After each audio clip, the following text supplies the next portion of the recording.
Welcome to episode 8 of Seagull Eagle podcast, the show that's half Brighton, half Palace, and fully fueled by chaos, questionable takes, and the occasional football insight. This week is the last week of the Premier League season, with lots to talk about, including... Brighton come from behind to beat the actual European champions, Tottenham. The Seagulls did their bit, sealed 8th place, but then the other results turned up like a tax bill on your birthday. Meanwhile, Palace tried to crash Liverpool's goodbye party, but generously let them take a point, in return, of course, for a guard of honour. Back in South London, we also threw a party of our own, on the pitch, on the bus, and in the pub, and probably still going somewhere in Croydon. Thanks for tuning in. Now let's get into it before Andy mentions Europe again. This is Seagull Eagle. Have you had a good week, Neil? Yeah, I've had a lovely week, Andy. It's been all right, actually. The sun's been out, although today it's decided to chuck it down. But overall, yeah, I've had a good week. Saw the last games of the season, didn't we? Yes, we did. And one of us has been partying this week as well. Not me, by the way. I mean, you had a good result, though, didn't you? Oh, yeah, absolutely. It was a good result. Really enjoyed the actual game, watching it.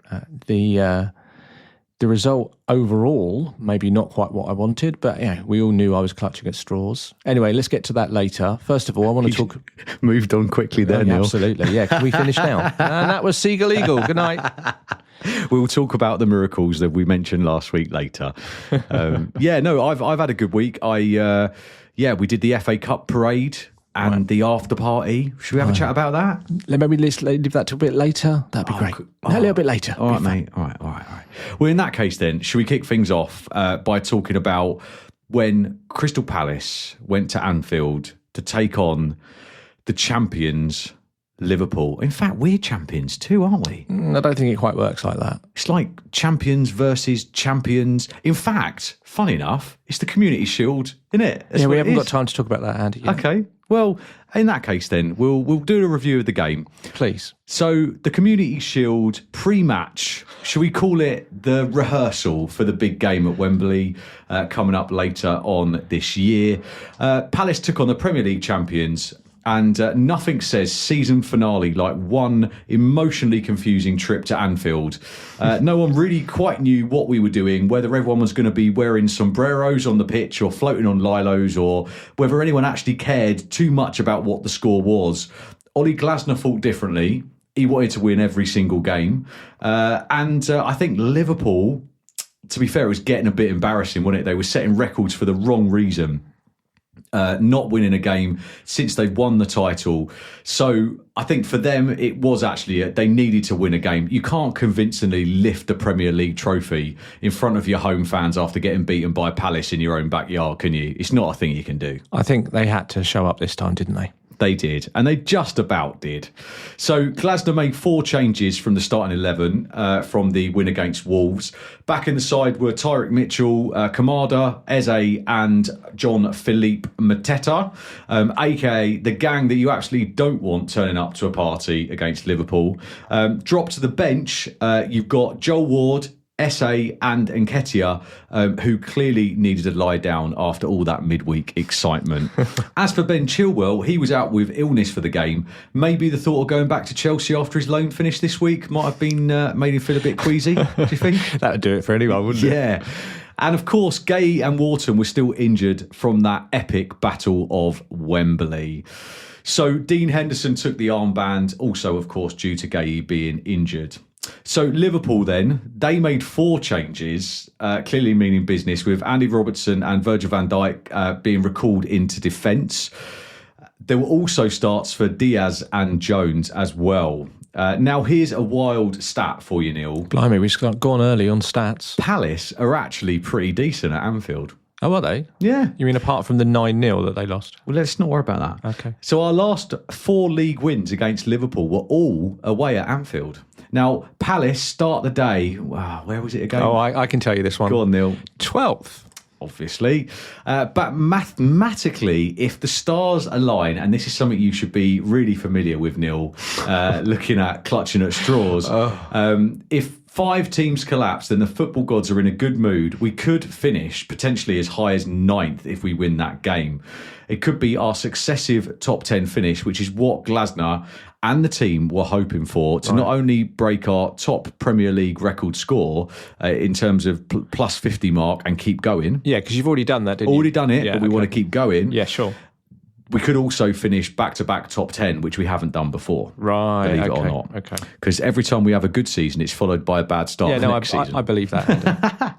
So, anyway, the players enter the pitch, and before a ball is even kicked, there was a real, mutual appreciation society at Anfield. As tradition demands, Palace gave Liverpool the customary guard of honour, as the previous teams had done before for the last couple of weeks, applauding the new Premier League champions onto the pitch, as per. Very respectful, very classy, and a tiny little bit painful to clap the champions, as always. Yeah. But then, in a twist that not many people saw coming, Liverpool returned the favour. It was lovely. After walking through Palace's guard, they stopped, they turned around, and they clapped us through. I don't think I've ever seen anything like that before. It was very strange. It was a bit like a barn dance. I just didn't really understand what was going on, first of all. And I don't know. I thought they were taking the mickey, first of all, and then I realised this is actually seriously, they're doing a guard of honour. No, it's legit. It's absolutely legit. Because let's not forget, we're not just there to make up the numbers, Neil. We're FA Cup winners. And Arnie Slot's team knew it, man. He knew it. 2 teams, 2 trophy winners, 2 guards of honour. One giant mutual pat on the back before 90 minutes of football where everyone was just hoping not to pull a hamstring before their summer holidays. It was like the Oscars, but with shin pads and slightly worse haircuts. And that's all, Neil, before the whistle had even blown. So, the game itself then, just 9 minutes in, the Liverpool celebrations turned into a stunned silence. Tyrick Mitchell, who, by the way, had the game of his life on that game, probably his best performance this season, really, from my perspective. Not only was he great in defence, he was also great in attack, something that he's not kind of been known for both. And I'm not dissing him because he's brilliant and he's one of the best, but he's not been known for that kind of Glasner style attacking and getting that final ball and all that. He was just brilliant. But I digress. Mitchell pounced on a sloppy pass, twisted, turned and played in Sarr beautifully, who drifted through Liverpool's defence like a bloke avoiding eye contact on the tube. Unnoticed and completely unbothered. 1-0 Palace, FA Cup winners, and now, Neil, party crashers. Come on. Wonderful. Liverpool still nursing a title hangover. They hadn't even woken up yet. I think the Liverpool fans were thinking, this could be a bit of a long afternoon until we get that trophy lift. But also, I don't think they really cared either. And also, Liverpool have done it quite often this season. They've gone one down quite a few times, and especially at Anfield, managed to claw it back. So I'm not sure anyone was that worried at that point. No. But then things started to change a bit.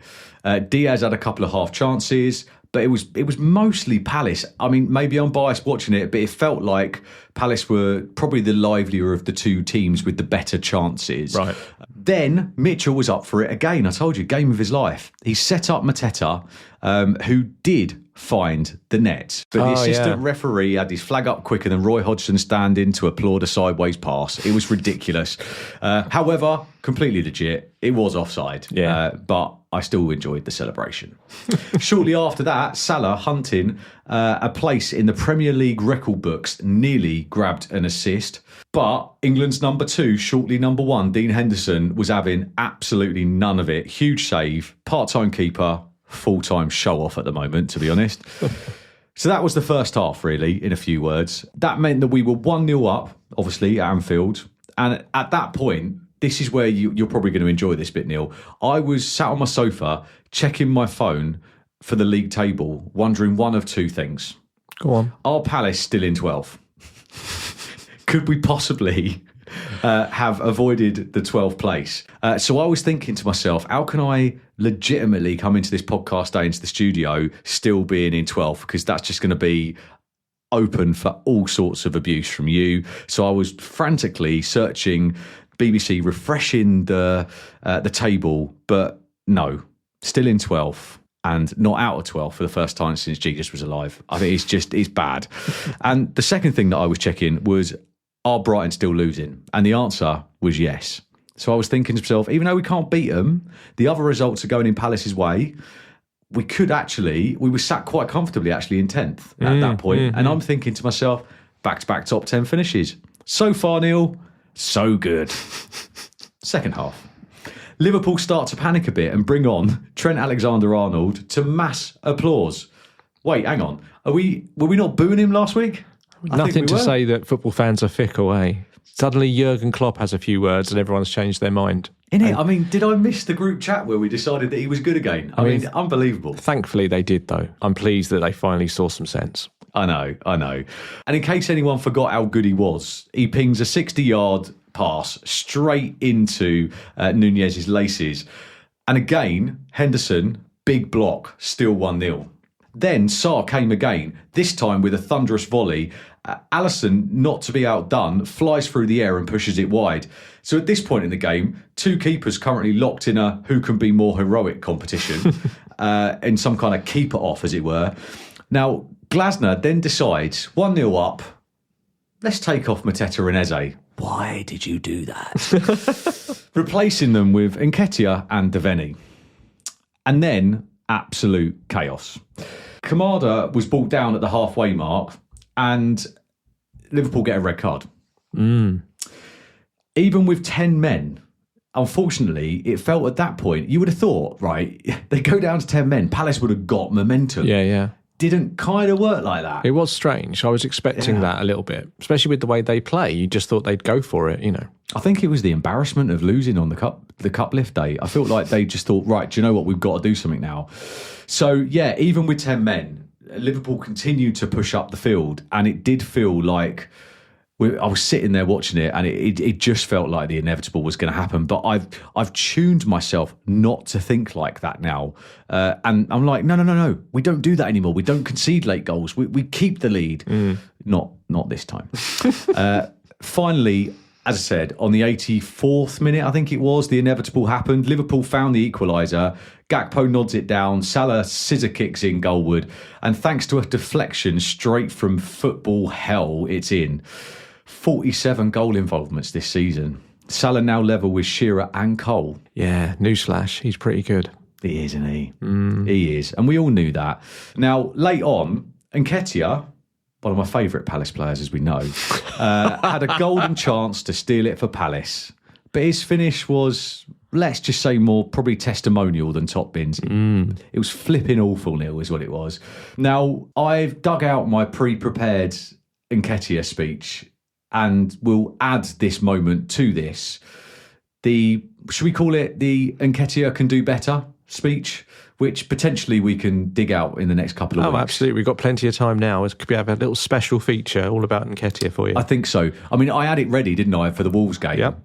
And I put it on hold because he scored a brace and decided to turn up that day and not fall over the ball. But anyway, we'll do that later. Full time, Palace 1, Liverpool 1. Post-match, interesting. Because as a Palace fan, I look at that and go, hang on a minute, we just got a point at Anfield, right? Yeah, sure. Against the champions. Yeah. Not life or death for us. Would have been nice if we could have finished a bit higher. Right. Looks better, attracting players in the top 10, all that kind of stuff. You know, all that. We've won the FA Cup, as I've mentioned before. 12th place, yes, but highest ever points total. Glasner in his post-match interview, did you see it? I'm not that you probably would watch it. I didn't see it, but I read some of the quotes. He wasn't happy, was he? Mate, far from it. He was talking about a lack of focus. And let me see if I can read some of this out. Go on. He said, I think today I have two feelings. I'm not really pleased with our performance today. A few players I didn't think play how we want to play, and I didn't like to see it. Not every player played for the team today. A bit too much individual. So who do you think he was talking about? Well, I've got a good idea. He hasn't mentioned any names, quite rightly, as you shouldn't. But I think it was Eze. Right.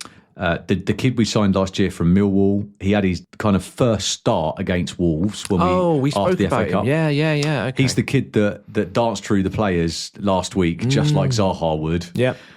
He's that kind of player. We're talking kind of cage football style. And he has got a big future. So just for reference, not dissing him. However, he did lose the ball, which led to the goal. And I think that's what Glasner's mentioning. So this kid came on, I think like the 74th minute, somewhere around there. And he only lasted 14 minutes before he got subbed back off again in the 93rd minute. Wow. So I think there's an unwritten rule in football that if you get subbed on late on in the game, you're generally going to make it to the full whistle, right? No player ever wants to be the sub that gets subbed off. That's the ultimate, isn't it? This is a bit of a hard lesson for the youngster, I'm afraid. So, I mean, just for those of you who didn't see it, he took on 2 Liverpool defenders and won, which was, oh, hang on, he's going to do this again. Same thing he did last week. But then remembered he was taking on Liverpool defenders, Van Dijk and the rest, and lost the ball after he tried to take on the third. Now, the only issue was that when he lost that ball, they then counter-attacked us, which led to the goal because we weren't expecting it at that late on. Okay. So some could blame him. I don't personally blame him because there was obviously plenty of things that could have happened there. Absolutely, yeah. But he was definitely going for glory. I think also when you add to that, the fact that Sarr and Nketiah and França, who also came on later on in the game, all had moments where they went for the elaborate shot instead of the simple pass. Yeah. I feel like they were trying to... I don't know, they were trying to beef up their end-of-season montage reels or whatever, or get a final push for the goal of the season, as opposed to remembering they were 1-0 up at Anfield on the last day of the season. Maybe a bit too much confidence from the recent run of form. Anyway, look, for a game that we had the opportunity to get a top 10 spot, I can understand why Glasner was upset. I get it. And what this, to me, proves is that you can win an FA Cup, go 8 games, I believe it is, unbeaten, and get a point at the champions away from home on the last day of the season, and he still wants more from his team. Mm-hmm. And I guess that's probably why he's so successful. Funny enough, he we'll talk about it later, hopefully, if you let me, the FA Cup parade and the party on the pitch and all that. Not sure. But even in his speech on the pitch, he mentions, like the Doc Brown, who was doing the presenting, asked Glasner how he was, and he brought it up again, even in the celebration party. Really? He said, not great after the Anfield game, but I've cheered up a bit now, or something along them lines, nice. Referring to the fact that we should and could have done better. Because I think probably the one-word summary of that game was, we should have won it. Yeah, it's as simple as that. We should have won it, and we had more chances, more good chances than they did. Yes, they hit the woodwork a couple of times, things like as you'd expect, but we had enough to win that game. But there we go. We can't dwell on it. You won against Liverpool. We got a point out of them. It's not bad going at the end of the season, is it? Point at Anfield is never bad news. Nah, it's just I wanted 3. I wanted 3. But anyway, Leicester didn't win anyway, so that was all part of my miracle equation that needed to happen to get us up where I wanted us to be. But there we go. So Neil, look, we've talked about Palace's day out at Anfield. Let's have a chat about Tottenham Hotspur versus Brighton Hove Albion. What is your view on the game, Neil? Oh, mate, it was actually a really good game to watch, especially if as a Brighton fan anyway, put it that way. I mean, obviously going into the game, we knew we had a few miracles, as we spoke about last week, to happen if anything was going to materialise along the European perspective. But to keep it simple, we needed at least a point to secure 8th place. That was the main thing that was going to happen today, one way or the other, because that was within our own power at least. The lineups, yet again, I say it every week, it was a surprise again. Yeah. So Gruder keeps his place. That's good news, right? He had a really good game against Liverpool. So I was expecting that, obviously. Suddenly you look down the starting 11, no Pervis Estupiñán at all. As in, not even in the starting 11 or not even on the bench. Totally missing. And if you remember last week... Maybe they did that to give the commentators a day off. No, do you remember last week when the game was on at Liverpool? Sorry, the game against Liverpool, I should say. Do you remember right at the end, the last 30 seconds, Pervis runs up and takes a ridiculously stupid pot shot and it goes miles wide and Fabian Hürsler is going absolutely mental. Oh, mate, he went mad, didn't he? Do you remember? too much so. Well, actually. I think it was just born of frustration because we're trying to obviously blunt the game, win the game and keep control. And he does something like that. So he went absolutely mental. Maybe it was just as a coincidence, but suddenly he got dropped. He's not there at all. So, just saying. Without Purvis is one thing, but there was no Welbeck at all either. Remember, he's our only fit striker. Well, I say fit. We've got Pedro, but sounds like he's out as well at the moment, so for completely other reasons. So he limped off on Monday, Welbeck. So we weren't sure, but again, the press conference we had on Thursday, it was supposedly everything's fine, Oh, okay. But I'm given up on press conferences. No point you guys doing a press conference. There's not. Really. I mean, there's no point because he does never tell the truth. So Hinchelwood and Gruder in the formation, we couldn't quite work out who was going to play where, because if you remember at the end of the Liverpool game, Hinchelwood ended up as striker. Yeah, he did. Like a false nine, I suppose. So anyway, we're trying to work out who was going to play where. Igor came in for Purvis, we knew that, but the rest of it was all a bit of a let's wait and see. Tottenham, I was expecting like the 12-year-olds to come out or something because all the others must have been hungover, seeing all their party that they had on the Friday afternoon and Friday evening.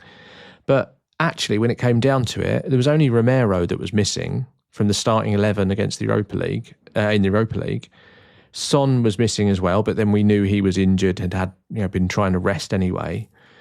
So otherwise, pretty much full strength, which was a hell of a surprise to me. But in some respects, that worked in our favour, I think, overall, because we knew that they were going to be very tired come the second half of this game, and as it proved, really.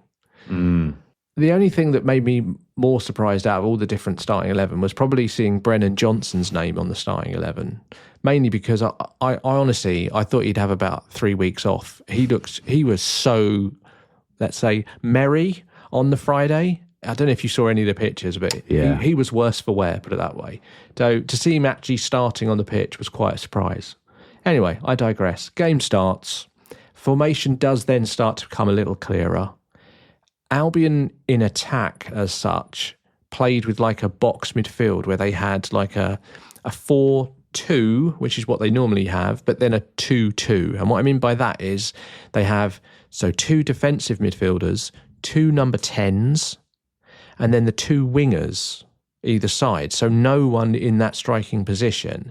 And you had the two 10s, which were Hinchelwood and Gruder, basically doing all the legwork, one of them dropping into that 9, one of them dropping back into 10, and the two wingers coming in from the side whenever there's a long ball over the top, which is basically how we got that first early chance. So literally on 2 minutes, I think it was Van Heck plays a long ball over the top. Minte makes a run in behind, cutting in from that left-hand side, gets ahead to it, knocks it down to a dangerous path, only really for him to shoot wide, scuffs it basically. But it was a warning sign that actually if Spurs try and push up like they normally do, these fast wingers have got something on them, and with no striker to mark, the central defenders were getting drawn into that midfield. So there's a huge hole back there. Anyway, look, enough talking tactics. They're boring to a lot of people, but it was quite an interesting formation to see. It's something that is quite a German formation, that one. Red Bull, Leipzig used to play it. There's been quite a few which do this sort of 4-2-2-2. And it's a really interesting way of trying to beat the high press and trying to beat a really high line as well. So we may see more of that next season, but we can talk about that another time. I like it though, it's exciting. I mean, a lot of running involved. It is, but it's just very interesting to see a starting 11 without a striker on the pitch. It's a little strange, but it seems to be the golden ticket, isn't it, in the Premier League, trying to find a striker on form. Yeah. So maybe just don't bother. Absolutely.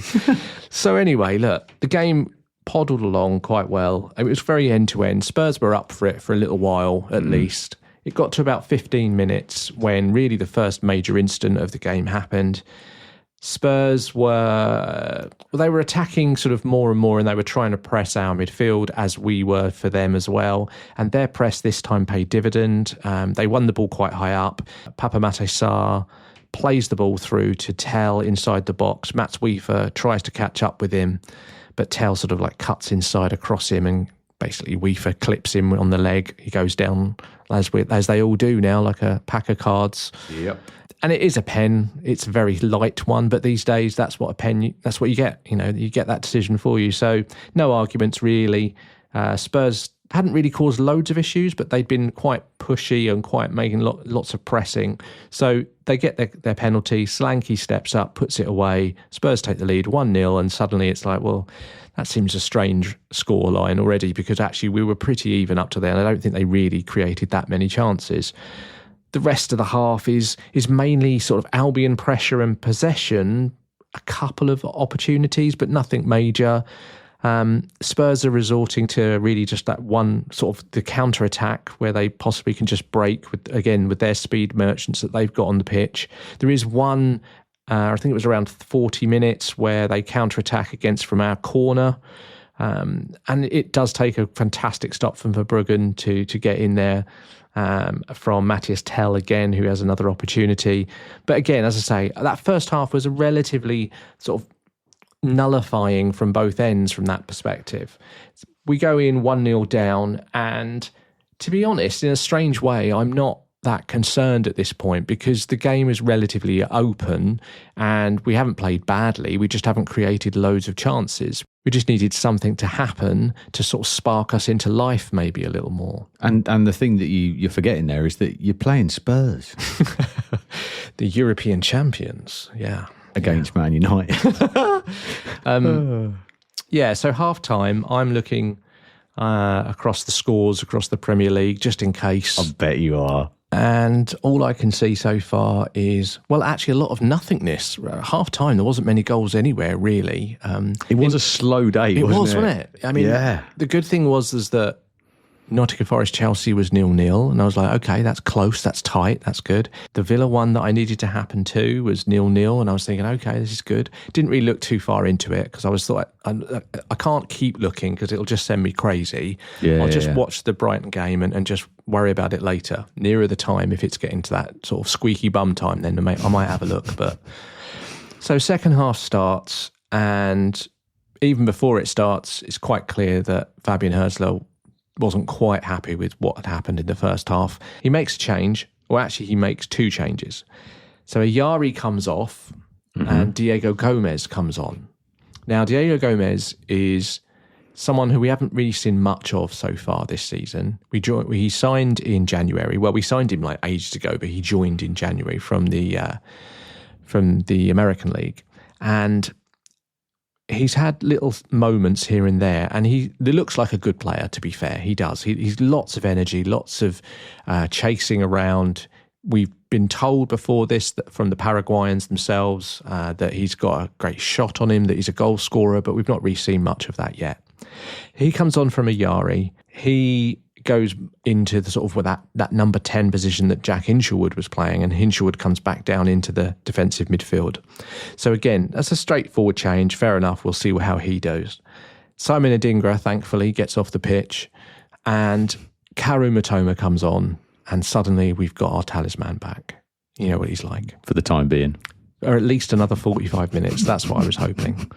So he comes on, and obviously that changes the way that we play, because we have confidence suddenly in our left winger as we do with our right winger. We have legs bursting through the centre. Gruder's trying to get on the ball. Diego Gomez is running past the defensive line constantly, really using all his energy he's got. And it just felt suddenly very different. Just immediately we looked so much more assured in possession. Even took more control of the game than we had in the first half. So our pressure creates chances after chance in that second half. Like literally 5 minutes into the half, we get a corner. It's whipped into the box from Gruder. Webster gets ahead to it. It drops down. Don't know if you saw this, but Hinshelwood just quickly swivels, hits it into the roof of the net past Vicario, like a little goal hanger that he is. Scoring his second goal in very close range. Second goal in a week. One, obviously, he got the winner against Liverpool. Suddenly, he's got the equaliser at Spurs. And it felt right. And it also felt at that moment, there was only really going to be one result. Spurs try to rally a little bit. The crowd gets at them a little bit. And they're tired, Neil. Well, exactly. They're a bit tired. They create maybe one good chance for the just about sober Brennan Johnson, and he puts it wide. And then that's it. Spurs give up. They did. That's the way that I saw it when I looked at the yeah, highlights. They just gave up. Matoma changed the game, but then they gave up. They gave up. We got on the ball. It gets to like the hour mark. Albion go up a gear, and there's just no stopping them at that point. They don't care about what's happening elsewhere. They're just concentrating on playing some good football. There's players on the pitch that just want to get the ball, and it's a team of players that just want the ball and want to do something special with it. And it was a really lovely, great performance to watch. That's that last half an hour of the season, really. So we create a great chance for Minte close up. Vicario makes a fantastic save, though, this time. He's a really good keeper, I have to be honest. He puts it away for a corner, but that corner gets cleared out only for Baleba to hit it, just the edge of the box. And I'm thinking, here we go, another one of those rockets from Baleba. Annoyingly, it hits the post and just flicks back outside. So again, it's like, oh, that's annoying. But we get to like 63 minutes and we get another corner. This time, the ball comes in, it falls to Hinchelwood, to back heel Albion's second goal. Did you see it, Andy? I'll be honest with you, I didn't. I didn't, because I just snoozed off watching Spurs. It was a back heel, was it? It was a back heel. So the ball drops in the penalty box again. He's obviously not facing the goal. So all he thinks about is it just drops between his legs. He back heels it, beats the keeper, beats the defender, and he's running off again to celebrate with all the Brighton fans. Everyone's chasing after him. His second goal of the day, his third goal of the week. He's had 5 goals this season now. He's such a versatile player. I think he's becoming probably the most versatile player in the Premier League at the moment. If you think about... That's a shout. Oof. Well, I mean, if you think about it, he's played left back, right back. He's had a few minutes at centre back. He's played central defensive midfielder. He's played number 10. He's played false 9. He's played right wing. I mean, maybe get him some gloves and see what he's like next week. I was going to say, is he versatile, or does your manager just like shuffle in the pack? I mean, yeah, the poor bloke don't know where he's playing. Well, there is an element of that. I think there's an element of, I hope at some point he settles down and plays a certain position just to get even better. But the levels that he's playing at now and doing what he's doing now, I'm surprised we've not ever really heard anything about another team watching him, or, you know, there's some suggestion that he might go here or there. I think because he's English, because he's a Brighton lad, there's almost this stigma that, oh no, he can't be that good. But he is that good at the moment. Anyway, look, I digress. 2 goals in a game. He's having the week of his life in that sense. The rest of the game is played in the Spurs half, and we were excellent. Like, obviously Spurs flagged, as we all knew they probably would. They looked like a bunch of school kids on the last day of term just waiting for the bell to ring. You know what I mean? It was that. Yeah. Albion just really enjoyed themselves. They took control completely, created chances at will. I think they ended up with 23 shots. It was just one of those games that was completely relaxed for Albion in that last 30 minutes. Fast forward to 86 minutes. Now, by this time, O'Reilly was on for Gruder. Minte got the ball on the right-hand side as Gomez makes one of those really fast darting runs into the box, as I was talking about earlier. Minte plays that ball into Gomez's path, and Seagull old boy Bissouma makes a badly timed challenge to bring him down. Penalty to Albion. Now, at this point, I'm screaming at the TV saying, well, let Jack take it. He's on 2 goals. He could actually have a Premier League hat-trick before he's 21. That would have been nice. Wouldn't it? That would have been nice. So and I can hear all the fans in the ground also saying the same thing. Give the ball to Jack Lineker Hinchelwood and just let him complete his hat-trick, you know? He is interested in it. He does go over and they have a conversation himself. Gomez wants it as well because he's the one that was fouled. Matt O'Reilly steps up. Now, I presume they'd had some sort of agreement before the start of the game. I'm not sure, though, because both of those, Gomez and O'Reilly, were subs, but we'll see. I'm sure it'll come out eventually. There wasn't, let's say, an argument, but at least there was a discussion on who should take it. Van Hecker comes over and pretty much pushes everyone out the way and says, O'Reilly, you're taking it. Matt O'Reilly steps up, puts it away. Albion's third, game's over. Now, by this point, the other games at Old Trafford and the City Ground are not going our way, and I know that our long shot at European football... Long shot? That's an understatement. Shut it, Andy. It's like you're looking for a miracle like the loaves and the fishes back from the Bible days. Our long shot at European football next season is effectively over. So don't be upset, Neil. You've had your chance. It's someone else's now. No, it was fine. I think, as I say, I knew it was a long shot, but by about 75 minutes, it really didn't look like it was happening because of all the other results. So in some respects, I could relax, enjoy the game, and just see what happens for those last 5, 10, 15 minutes of the season and just enjoy. So Hörsler brings on James Milner. Remember him? Oh, crikey. I didn't even know he was still going. His first appearance since August. Wow. Now, this fact is not lost on Albion fans who immediately start singing "We Thought You Were Dead," which I thought was very funny. So time ticks on. Spurs looking to the ref to just blow the whistle.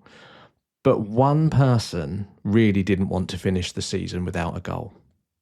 He tried to win a penalty. He tried to take the ball off the penalty taker. They weren't having any of it. But eventually, Mr. Gomez, 2 minutes into the 6 minutes of added time, steps up with an absolute perler to close off the season in style. Left edge of the box, about 30 yards out, he curls a very powerful shot into the top right corner. It was a thing of beauty. It was so good, it left us all looking forward to this team and manager develop further next season. It really does. It just leaves you a little extra something at the end of the season because did you see that goal, Andy? I actually did see that one. Oh, I woke back up again on that one. Good. And you're right. There's no better way to end a season or a campaign than a moment like that. Just imagine if you were a Spurs fan, though. As number 4 goes in.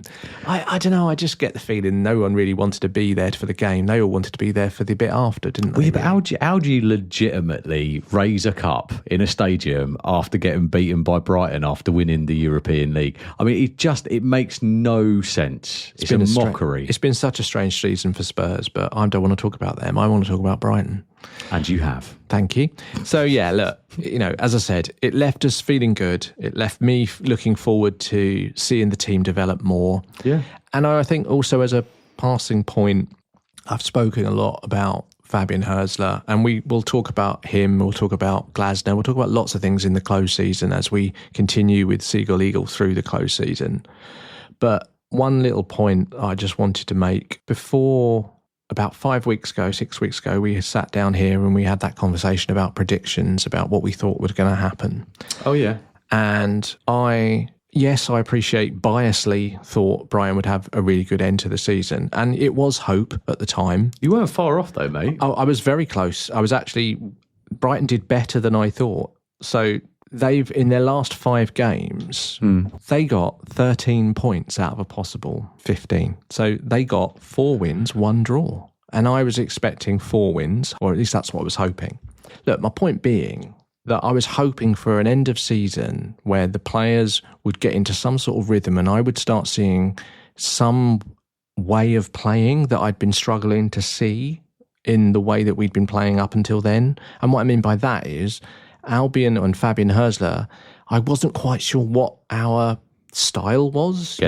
What were we trying to do all the time? There were moments, but it was so fleeting. I was concerned. Or even who your first team were. All of that, and we've had so many injuries, and that's not his fault. I get that. But still, I was always concerned about what exactly are we trying to do. And now the thing that changed over the last 5 games, there's probably 2 or 3 things, and I won't go into them now, but I talked about it before. One, there was a togetherness and a real desire to work hard as a team. And Palace, have shown that as well this season, And I think that's the absolute bare minimum in this league is you have to work your absolute socks off and you have to come off that pitch with nothing left. You're right, Neil, because I'm with you on that, mate, because look, let's be honest, hardly any Premier League clubs sign bad players, do they? So in terms of ability, it's all there. It's whether it gels and clicks and whether they're trying hard, isn't it? It is that. And I think that was sometimes missing, with this very young team. But the last 5 or 6 games has really shown me that there's players on that pitch, well, all of them to be fair, that they gave everything in the last 5 games. And the other thing I would say is I've started to see tactically some things that Fabian Hörsler is doing now. And I'm here for it. I can see what he's trying to do. And I'm really excited about next season. Yes, it's a disappointment we didn't get European football. But as I said to you right at the beginning of the season, realistically, was I expecting European football? No, I wasn't. Not with a brand new manager who's never been in this league before, and the amount of new signings that we had. I was hopeful, of course, but realistically, where we are now is probably where we should be. That's the league doesn't lie. We're in the top 10. We finish in 8th place. It's our second highest points tally ever. So in other words, 1 point off that. We've done everything we need to do to prove to people that we're a good side. Roll on next season. Mate, I agree. I agree totally with you. And you look back to when we first started this podcast and you could not get a win. And as much as it amused me every week, I knew that it wouldn't be like that forever, because I think I looked at, I say, when I watched that Liverpool game last week, you played very, very well. Yeah. And I looked at that and thought, if this can carry on over till next season, there's going to be some kind of celebration down in Brighton. I've just got, I don't want it to happen, but I've got a feeling that you guys are going to be up to something next year, if you can keep all your players, because you love selling them, didn't you? Oh, we got all summer, mate, to talk about the players and who's staying and who's going. And yeah, you're right. There are always going to be a few. That's the club we are. We know we attract these great players because they know they're not going to get any hassle when they want to leave. And that's fair. That's fine. I don't have a problem with that personally, because I also have trust in the owners that there'll be another one along in a minute. So absolutely, that's fine. And it is just the way it is with the club that we are. What I would say is ultimately this season's biggest problems have been not with the bigger teams that we're playing. We've beaten Man City, we've beaten Liverpool, we've beaten Arsenal. We drew with Arsenal. We've beaten Tottenham, we've beaten Man United. Oh no, you haven't, have you? Sorry. We've beaten Chelsea. So the bigger teams, he says in quote marks, we have beaten. It's those smaller teams, those teams that sit behind the ball, a la the bottom three, but also teams like Palace as well, Nottingham Forest, that really are compact and don't let us in, that we've had huge problems against this season. That is the homework for the close season. Yeah, you're right.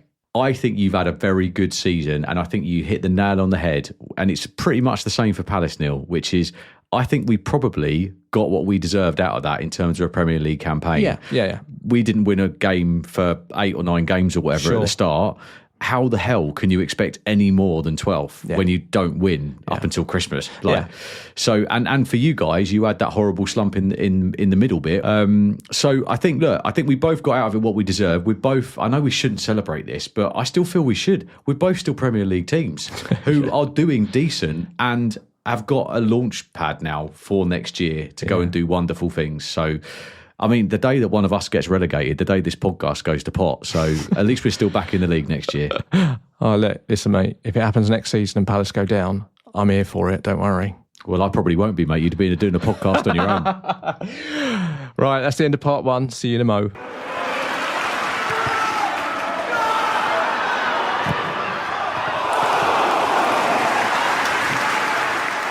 Welcome back, everybody, to Seagull Eagle podcast. Right, Neil, now is the time. Let's have a chat about the FA Cup victory. No, Andy, we haven't got time for that now. We need to talk about the rest of the Premier League results on the last weekend of the season, all right? Neil, you're killing me, man. We'll get to it at some point, mate. Okay, all right. Well, in that case then, I don't think we're going to talk through all of the results. Oh, God, no. God, blimey. Because a lot of it didn't actually matter, truthfully, at the end of the league. So I think probably, should we start off with the Forest-Chelsea game, Neil? Yeah, unfortunately. Nottingham Forest 0, Chelsea 1. God, that really hurt to say that, didn't it? No, it's fine. As I said to you in part 1, I sort of given up a while ago. I was hoping, but realistically, to be honest, I think the thing in that game or in that result that probably rung true more than anything else was just that Nottingham Forest have just completely run out of steam, haven't they? I mean, I'd go as far as say collapsed. Yeah, it's pretty bad. It's pretty bad. I mean, they had a few injuries here or there, but ultimately, if you look at their form, I did a little squiz at the old table earlier today, and if you look at their form since the 1st of April, which is basically 9 games. Don't forget, they're supposedly going for Champions League. I mean, in January, some people were talking about the title, if you remember, some idiot. Yeah. So they've played 9 games since the 1st of April in the league. They've won 3, drawn 2, lost 4. So 11 points out of 9 games. I mean, that's terrible, isn't it? Do you think that FA Cup loss would have hit them? Not from us. How do you constantly bring it back to the FA Cup? Well, no, because I feel like when they played that game, I don't feel like they kind of played with the same level of confidence since then. But maybe it's just me. That, to be fair, that's actually a really good shout. That's a good shout because I think it was only a week or so before that they'd beaten Man City, hadn't they, in the league? Yeah, it's a very good shout, actually. It just felt a bit like after that, it just wasn't. They weren't cooking on the same gas that they were cooking on before. I don't know whether that was the turning point or whatever, and the disappointment, or the fact that they really saw that as their opportunity to actually win something because they had the momentum. They were doing well in the league. They were in the cup semis. Yeah.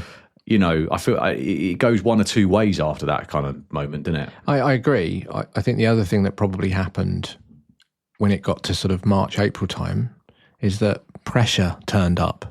Suddenly they weren't just the plucky team that was supposed to be relegated but just having a great season. They were at this point suddenly the team that could get Champions League. And they're in 3rd. They're in 2nd. Could they win the title? Or it suddenly then changed to, well, I hope they don't drop out now. I mean, they've been in such a good position. It would be a shame for them to drop out. And you know, the narrative changed. Pressure maybe got to them. Yes, they looked tired as well, but you know, pressure's a big thing. That's why the big teams win the titles. Oh, no. Don't say it. I've just realised what I said. Don't. Thank you very much, Neil.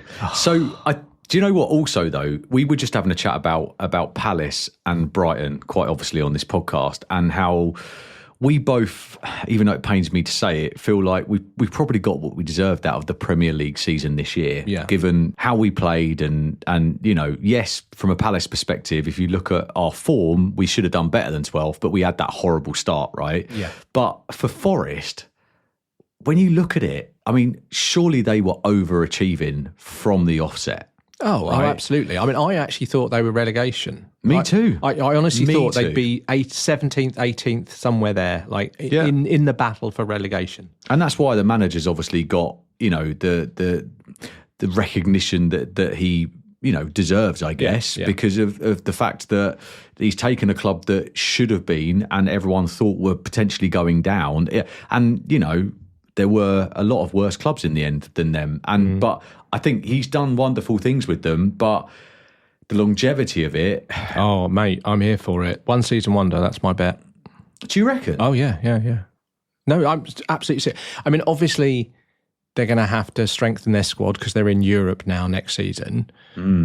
But I just can't see it happening. I honestly think they'll go back to type next season. I think they will be lower half, let's say. Really? The problem I've got is I used to be able to say, I think this team will go down or this team will go down. I think we're getting to a point now, and this is for another time discussion, but we're getting to a time now where the teams that are coming up have got so much against them that it's very difficult to bet against them going straight back down every time that the new teams come up. So when I'm talking about Nottingham Forest possibly being in the bottom half, normally I'd be saying, they're probably going to go down, but I don't know now. But at least, I suppose, is my point that if they've got European football, the type of way that they play, I just can't see it happening next season. I think they've been found out, and I think other teams will not let them do what they've been doing this season.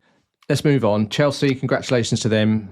Begrudgingly, but they came good at the end of the season, and their form in the last 5 games, they lost 1 but won 4. You know, when it mattered, they came good. So congratulations to them. Well, let's move on to the next game then.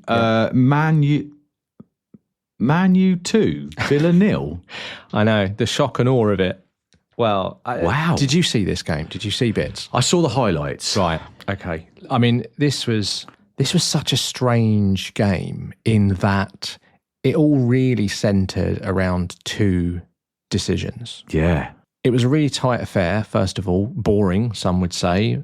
0-0. I mean, Villa only needed a point, don't forget. So they went into this, I think, fairly comfortable. They'd had all week to prepare. So they were in fine fettle, I'm sure, trying to go there thinking all we need is a point at Old Trafford, which, to be fair to everyone else, has got more than a point there most of the season. So it's not the fortress it used to be. It's not, is it? So I was expecting, I think I even said it last week, Villa 2-3-0. I mean, especially after Man United's performance in the week. I just was expecting, a real walkover. It wasn't like that. In fact, the biggest moment, probably the moment that changed the whole game, really, was Martinez's red card. Did you see it? Yeah.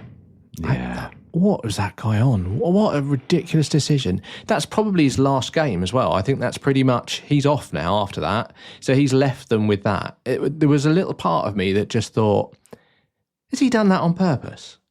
It's a tricky one, isn't it? He might have. Do you know what I mean? He might have. Like, he's parting gift because they don't want him anymore is to...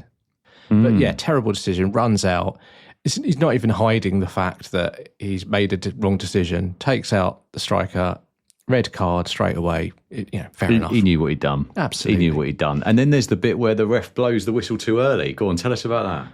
Oh, so this is all over the news now because Villa, they've made a complaint to PGMO. They've actually made the complaint to the Premier League, I think. What good does that do, though? They're not going to change the score, are they? Well, no, I find it... I think it's probably to do with money, ultimately. I think, you think that... Well, look, let's go bit by bit. Let's at least explain what happened first.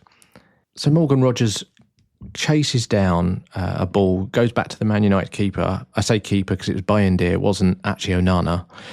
He was dropped already. And Bayindir goes to pick it up. And as he goes to pick it up, Morgan Rogers gets there as well. And and I sort of get it that maybe from a distance it might have looked like the keeper had it in his hands. He didn't know. He didn't. Absolutely right. And I've seen it in a million different angles. Yeah. And he didn't. He was not in control of that ball in any way, in my opinion. It had a wicked little bounce on it, though. That's why. It did. But, Morgan Rogers got there anyway. So the ball sort of dribbles out really quickly. Morgan Rogers sees it, swivels, kicks it into the goal. And I didn't understand what had happened for the first 20 seconds after that because I sincerely just thought it was a goal. And then I thought, oh no, he's kicked it out of his hands. Then I saw the replay and I was like, oh no, he hasn't. It's okay, it's a goal. But everything that had happened after Morgan Rogers made that tackle was null and void because apparently the referee had blown his whistle at that moment. Thinking the keeper had picked it up and it was not a goal-scoring opportunity or anything. Well, so this is the argument, and this is Aston Villa's argument, and I understand it, that we are in an age now where I've been moaning for the last 5 weeks about how much referees rely on VAR, so don't make decisions. This referee went the other way. He saw a situation happening and blew his whistle early and didn't let it play out. So suddenly he's blown the whistle, the game's stopped. So VAR now can't get involved. Yeah. Did you see Emery on the line? Yeah. He was going absolutely mental, up and down, shouting at the ref, shouting at the third official. I mean, it was funny. In some respects, it was funny as a completely outsider, but I do understand the stress of it. And so Villa have been really upset about that. Right, here's the bit that I don't get. And maybe I've completely misunderstood this. Man, you were 2-0 up at that point, right?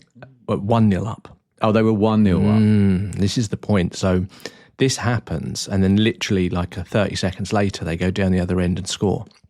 Right. So this is from Emery's perspective. And don't forget, they need a draw. So they're down to 10 men. They're keeping it tight. They're hoping for the odd chance to score a goal to equalise. It happens. It materialises. From Emery's point of view, they've made a horrendous error, and then they start play again, and they go up the other end and score. Game's over. It's... I apologise for my naivety there, Neil. No, it's fine. Just like in the Tottenham games, I tend to switch off when it comes to, see that Man United logo pop up on Match of the Day. That's when I go and make a cup of tea or something. So. Yeah. Look, bottom line is, Man United won 2-0, but that wasn't really the story. The story was referee making, in my opinion, a huge error of judgment. However, those things happen in the game. And however much we want VAR to take over and make every decision correct as much as possible, it's just another indicator that these things do happen and they do even out. The amount of luck, in my opinion, that Villa have had all season, sometimes things are going to go against you. It's just so happens that it goes against you in the last game when it means so much. And going back to my point right at the beginning of this, which was about Aston Villa making a complaint to the Premier League, I think ultimately their biggest reason for doing that is that they aren't particularly on the safest of the financial tightropes at the moment. You know, they're close to the line again. This is why so many of their purchases at Christmas were loans. They're a little bit on the fine line when it comes to finances. So by getting into the Champions League would have made a hell of a difference to them for a second season in a row. So we'll have to see what happens with that. I can't imagine anything will, but they have made a complaint. So we'll keep you posted on that one when we hear more. Interesting. And then I think the final match that really mattered was the Newcastle-Everton game, which I think finished Newcastle 0, Everton 1. I mean, what a strange result again. Unbelievable. Another one of those last game of the season sort of results that I definitely didn't see this coming. Newcastle needed at least a point or something to qualify for the Champions League, we thought, because they would have to rely on other results otherwise. So I was thinking, Newcastle will go out. They're at home, last day of the season. They've won their cup. They've been on a great form recently. They're going to just go down there and do what they normally do, steamroll the opposition, get 2 or 3 up and enjoy the day. Everton had a different opinion on that one. They had nothing to play for either, did they? Right? So they literally just turned up to ruin their day. Yeah, I mean, it's been... Yeah, I think, you look at Everton overall, we spoke about them a few times, but the best thing I can say is David Moyes taking over. I looked at the table today, and I took the table from the date that Moyes took over. Yeah. Do you know if the season had started when Moyes took over, they would be 9th in the table. That is interesting, isn't it? So they've only actually had 4 losses since Moyes took over. Talk about a turnaround. When you look at clean sheets as well, and this is obviously also thanks to their previous manager, but they've had 12 clean sheets this season, which meant that Jordan Pickford, with this result on the last day, became 2nd in the Golden Glove Award. Wow. For the season. So for a team like Everton to have that many clean sheets, I thought that was fantastic, really, from that point of view. And just on that, by the way, the Golden Glove Award, which is obviously goes to the goalkeeper with the most clean sheets, the award was actually shared this season on the last day by David Raya of Arsenal and Matt Sells from Nottingham Forest as well. So congratulations to them. But yeah, the Newcastle-Everton game, I didn't see that coming. So it did leave Newcastle at the final whistle wondering what the hell had happened and where their European football would be played next season. Ultimately, because of other results going their way and Villa not winning and things like that, obviously Nottingham Forest and Villa not winning, it meant that they were safe. They did actually manage to finish off in 5th position the final Champions League spot. So it wasn't the most exciting of final days, was it? No. And I think that goes back to the point around the quality of the teams that came up. I think that really, usually there's that battle at the end, last ditch for trying to survive, but that didn't happen this season. But yeah, Southampton, they finished last. Ipswich closely behind them. I say closely, they did 10 points better on 22 points. 18th, Leicester, 25 points. And then, as we know, Man United with their last ditch 3 points on the last day of the season managed to hoik themselves up to the mighty 15th position, which meant that Tottenham dragged the rest of the league up on 38 points. So 38 games, 38 points for Tottenham Hotspur, the European champions. Unbelievable. Yeah, isn't it? Wolves 42 points, Man United 42, West Ham in 14th, Everton up to 13th. Let me see who's 12th. The FA Cup winners. Yeah, that's right. So Crystal Palace were in 12th. What a surprise. Do you know what, though? What? Got 6 points off of you, though, so that helped. Oh, it did help. Yeah, absolutely. You're welcome. Yeah. 11th, Fulham. 10th, making to the top 10, Brentford. Bournemouth, with their last day win against Leicester, wicked up to 9th position. And then Brighton, as I said to you, 8th position, 61 points, 2nd best scores ever. If you think about that as well, the Brighton 61 points, our best ever was 62, but 62 points this season would still put us in 8th. Yeah. So it's interesting, isn't it, how much they fluctuate the different points. And as you said last week, I think the reason that the top teams have got so many points is because the bottom end was so bad. So bad. There were no real surprises at all. And that, you know, like the difference in that bit from like 8th down, like a couple of weeks ago, it made a big difference, didn't it? With that, you know, like you get 3 points here, 3 points there, even just by the fact that Palace could have ended up in 9th if a few results could have gone their way from 12th. You think about how much one position is worth in that Premier League. Yeah. You can see why Glasner and Steve Parish weren't very happy that you know, we didn't get that win. It's a really interesting thing, and I guess that was the only exciting thing really for me that happened on that last day, which is, can we end up in the top half? But unfortunately this year we can't. Next year, mark my words, Palace fans, we will be in the top 10 next year. Wow. Okay. I'm gonna keep this on a recording. Do it. Oh, it's okay. We are recording it. It's good news. Just another point on Brighton finishing 8th, as we're talking about our teams. One thing I did notice as well is when you look at the overall stats for the season. So Brighton only actually lost 9 times this season, which is the second least number of losses this season. So Liverpool and Arsenal lost 4 times this season. So Man City, Chelsea and Brighton lost 9th times. So I just thought that was quite interesting that we'd had a spell in the sort of the middle of the season where we just kept drawing but not losing, picking up the odd point, you know, which was frustrating at the time. But ultimately, when you look at it overall, it's not bad to only lose 9 times in the whole season. Not at all. As we know, Liverpool were champions. They will be playing Champions League along with Arsenal, Manchester City, Chelsea and Newcastle in 5th, which meant that Aston Villa's loss puts them in the Europa League along with, who was the other team that got the Europa League this season? I'm not going to help you with that one. Can I just say also, Man City, with the comeback that they've had. Yep. Yeah, that's another interesting factor because a lot of people would have written them off to finish where they did. Yeah, so. Last 5 games, 4 wins, 1 draw, exactly the same form as Brighton Hove Albion. Anyway, so that's the end of the table. It's overall, I think we've got the summer to talk about how the season went generally. But I think you made the point really clear there, though, Andy. It wasn't particularly exciting the last day of the season. But we are where we are. Brighton in 8th, Palace in 12th.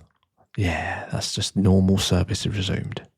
Well, I don't know. We were above you last year. But anyway. Oh, yes! Is it time, Neil? Can I talk about the FA Cup parade now? Go on then. I'll make myself a coffee. Stop being the fun police. Come on. Go on then. Right, Palace fans, listen up. Brighton fans, maybe do make yourself a cup of tea just for 2 minutes. Just want to have a little chat about the FA Cup parade because it was a big deal, right? And for a change, managed to get my whole family up there this time, not just me and the boy. We rolled into London dressed like a walking club shop. Flags, face paint, full kit. No, actually, I didn't wear my socks. And yes, those criminally underrated bucket hats made a comeback from Wembley. First stop when we got up there, we went to the club shop, of course, and had to get the Winners 25 in gold on the back of my shirt. Oh, my God. And my daughter's shirt. We got that done as well. And the FA Cup Winners logo on the front as well, in the middle of the chest. Bold, a little bit braggy, but officially iconic, Neil. I'd be doing the same thing, mate. I know you would. So we made our way to the parade route, right? Buzzing with caffeine and pride, because I drove again, so coffee got me through this. Still thinking, truthfully, as I'm stood there on the parade route, walking with the fans, flag sellers on the street and people selling Winners T-shirts and all this kind of stuff, it didn't feel real. It just didn't feel real, right? Normally, when I'm that side of the stadium, which is in essence the away fans bit, right? Yeah. I'm normally, all you can hear is the odd brave away fan starting a chant and all that. And the most exciting thing you get around that neck of the woods is walking past the Chinese restaurant, smelling the bao buns or something. So for us to be lining up outside this little parade of shops and all of these kind of reasonably tight streets, was just it was unreal to be there in that situation. Coming from a man who was taking his 2 children and his partner along, and I was like, oh, is this okay? Because narrow streets in South London, lots of people, keen as a cucumber to, get involved and flare. We know how much we love a flare and a pyrotechnic and all that kind of stuff. I was just a little bit worried about overcrowding, actually, because of the short parade route. Whereas the likes of Tottenham and stuff, they did like 10 miles. Tottenham exactly. one, And I think ours would, I don't know how long it was, but I think it would be pushed to be a mile, to be honest with you. Okay. So I didn't have to worry about that. It was like 4 people there? No, far from it, mate. There was lots of people, but they were spread out well. Yeah. And it was organised brilliantly. And big shout out to the stewards and the police and everybody. They did exactly what they should have done, and what the guys at Wembley did actually as well, which is they policed it with humour and with fun. Yeah. And therefore had no trouble, right? They weren't looking for problems, and they didn't find them, apart from the odd confiscated flare. But that was okay. So, yeah, it was great. It was a really, really fun day.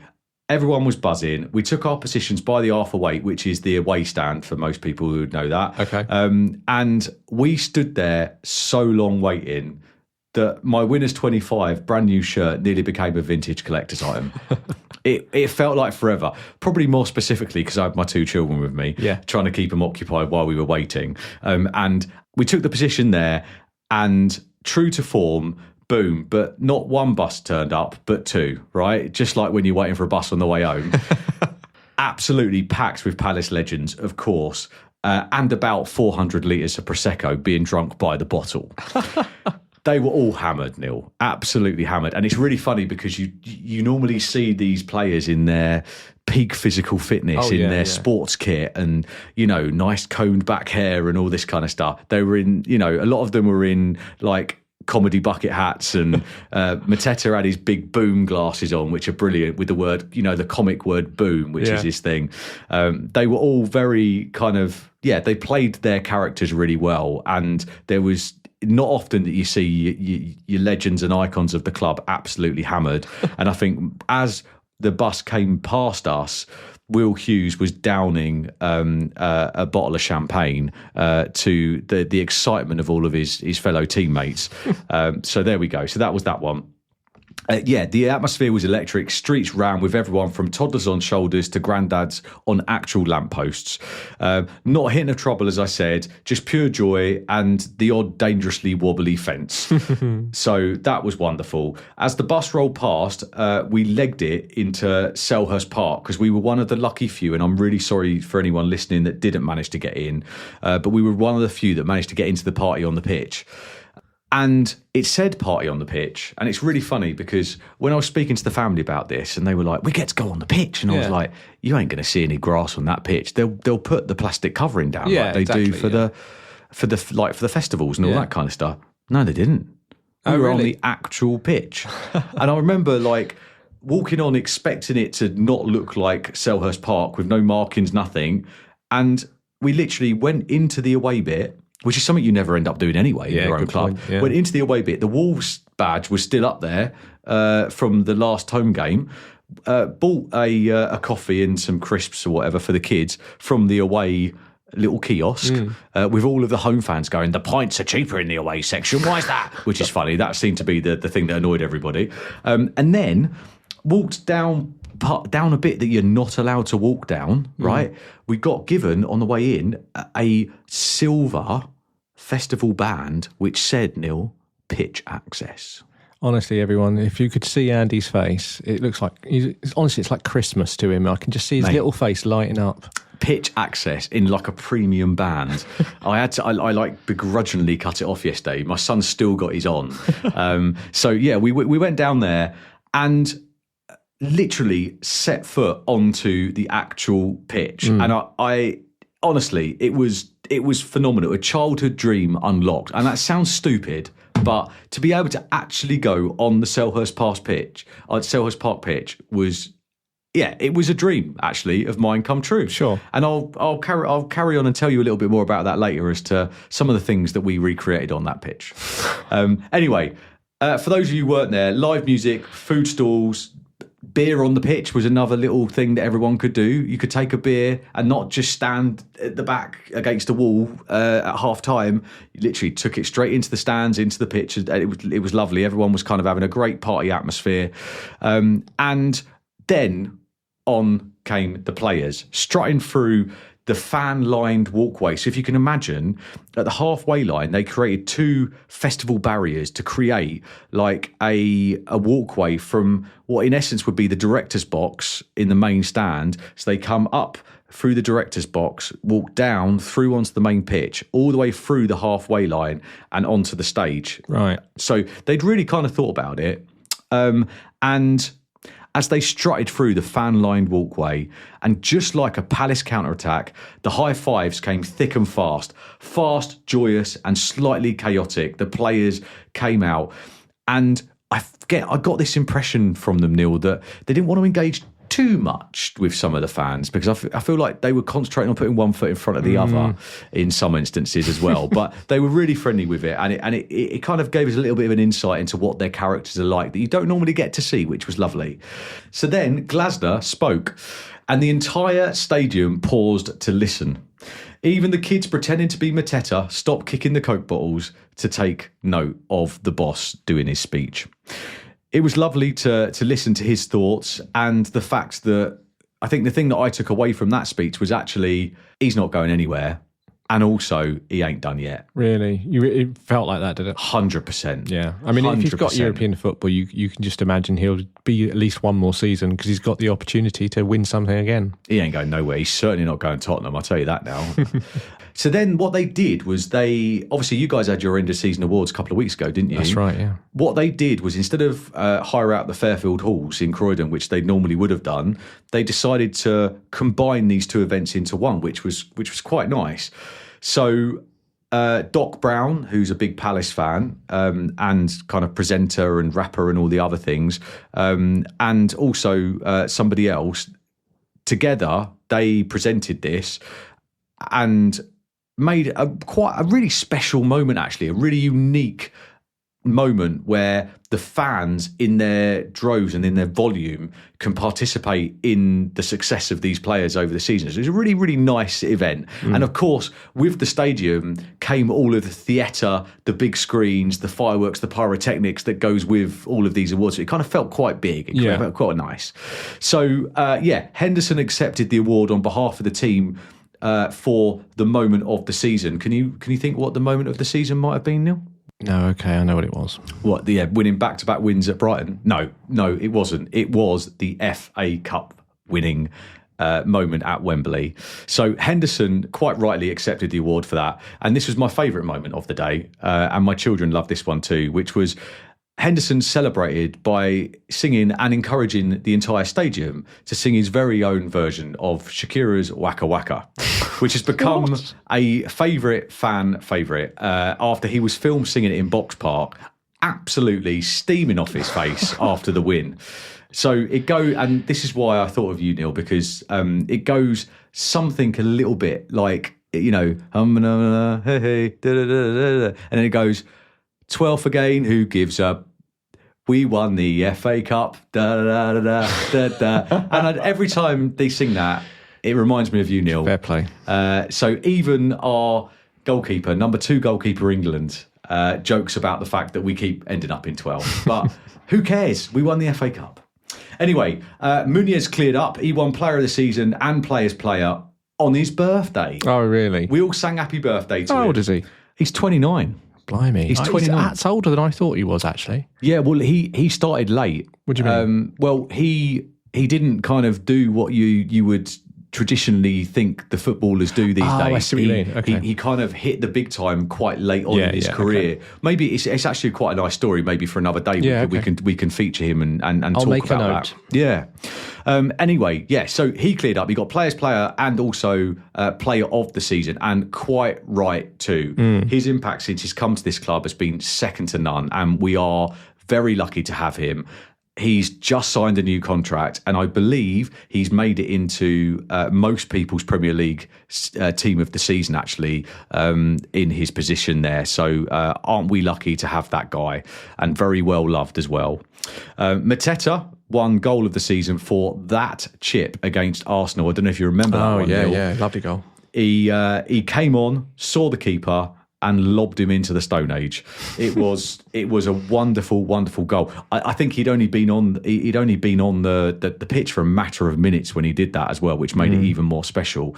And watching the goal of the season montage on all of these big screens in the thing, it was a lovely moment actually, because what I loved about it was they didn't just include the first team in that. They included all of the development teams, the under-21s, the under-18s, the women's teams at all ages. And it just showed you the talent that is at the club and some of the kids that are coming through, both men and women.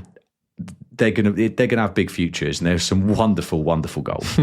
And then, of course, trophy lift time again. I mean, they are milking it a little bit now because we did this at the end of the match. We did it anyway. Anyway, we'll move on. So, but this time we had fireworks, pyros, confetti cannons, smoke bombs. Oh, it looked like New Year's Eve met Glastonbury, and it was all red and blue.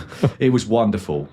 Then, of course, that wasn't enough for us because they did that thing where they put a DJ back on, and it was like, if you'd like to make your way out.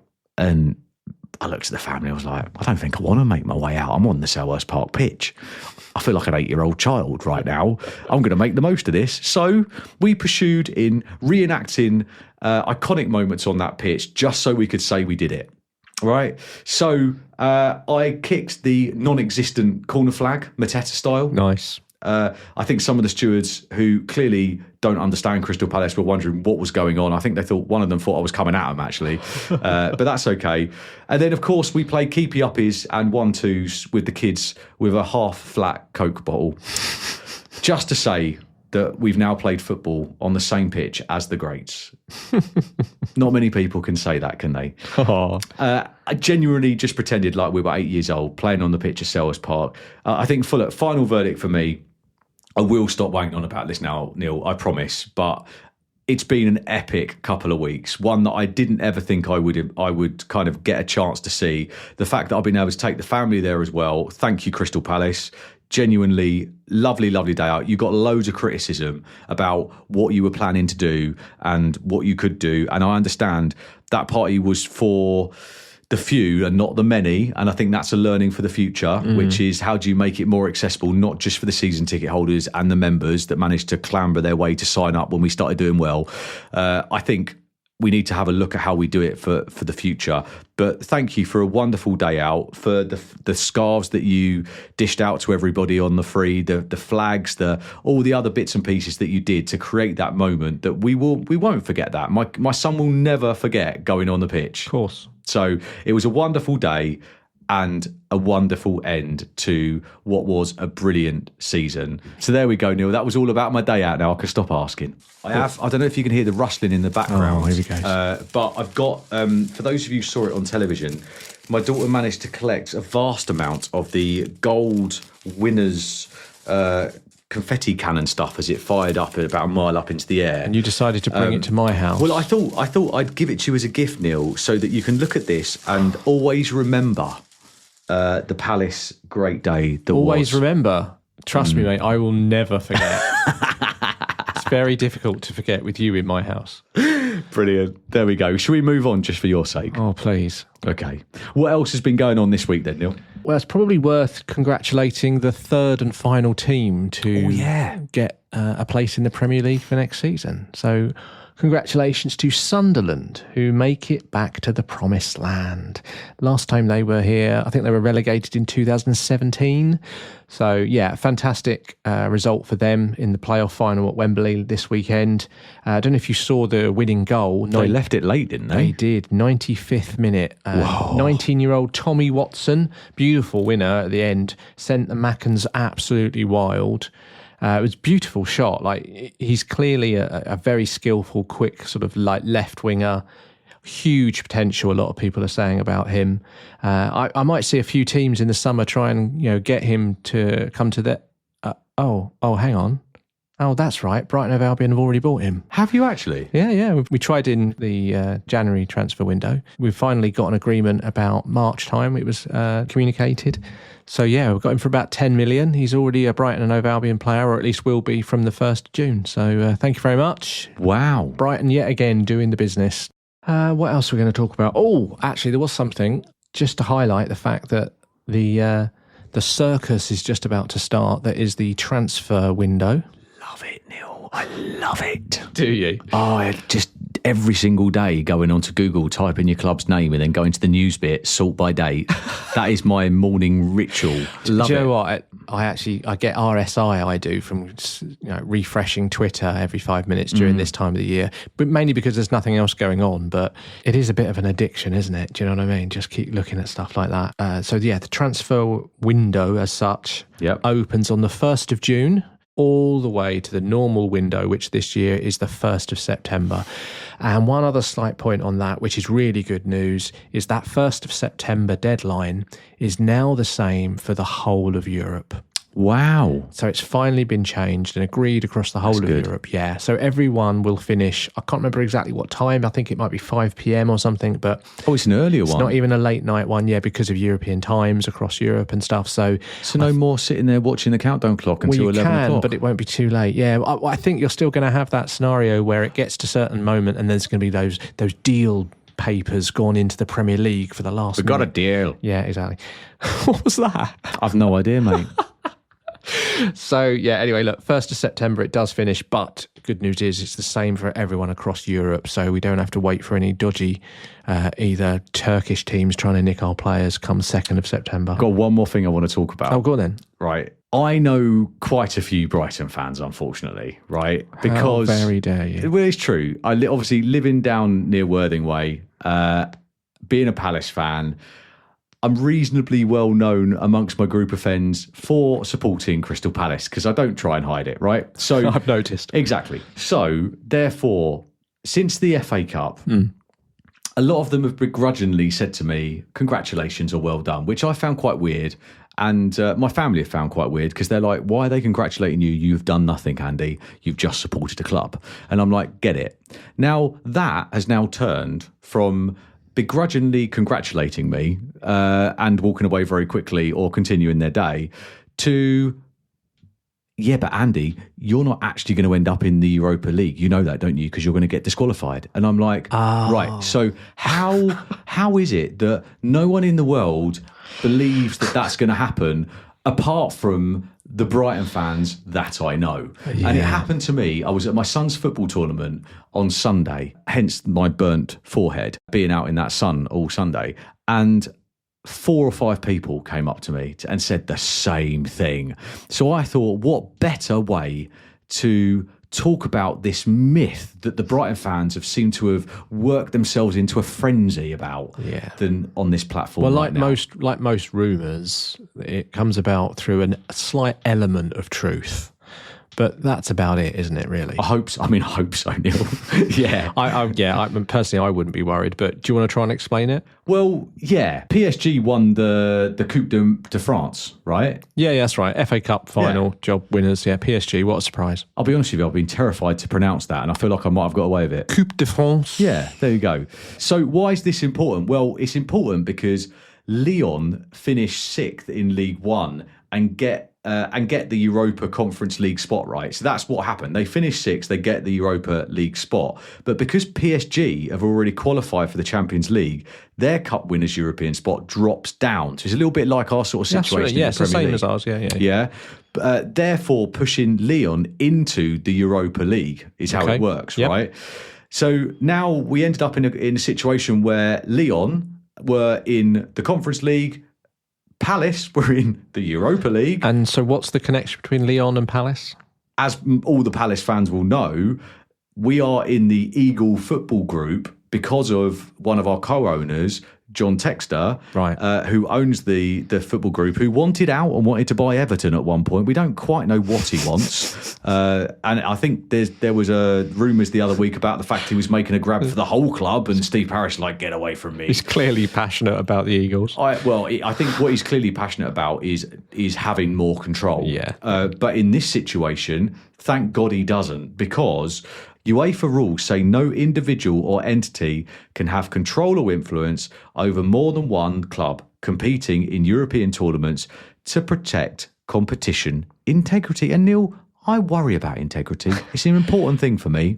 Do you know the percentage ownership that they have? Textor has. The Eagle Football Group owns 43% of Palace, so and also Textor has 88% of Lyon. But the other thing to consider is that Textor doesn't even have overall voting rights or anything of Palace. Like the final say is actually the chairman who's got the minority stake, Steve Parish. So I wanted to bring it up on this platform because to have the wondrous fact that there's a Brighton fan here who has just said that it's absolute nonsense.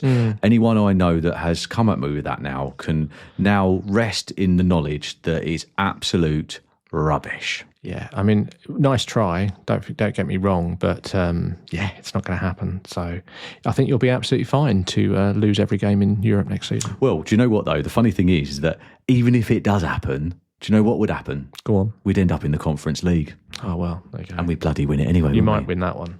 So whatever happens, guys, we're going to Europe. We've set the record straight here on Seagull Eagle. We're all going on a European tour. No, you're cutting out, Andy. I can't quite hear you. Oh, got it wrong, actually. We're not all going on a European tour, are we? Sorry. Wow. Sorry. That's going to be the end of Seagull Eagle ever. No, I'm joking.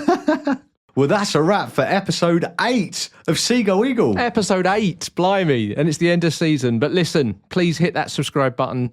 We really want you to, because that means you get your alerts for the next episode lands and all the other things that come with it. And don't forget, we're all over TikTok, Facebook, Instagram, and X. So search Seagull Eagle and you'll find us. We'll be back next week to review the season as a whole and how we think both teams have fared, along with transfer speculation, club news, and some special features. But until then, up the Eagles! Seagull!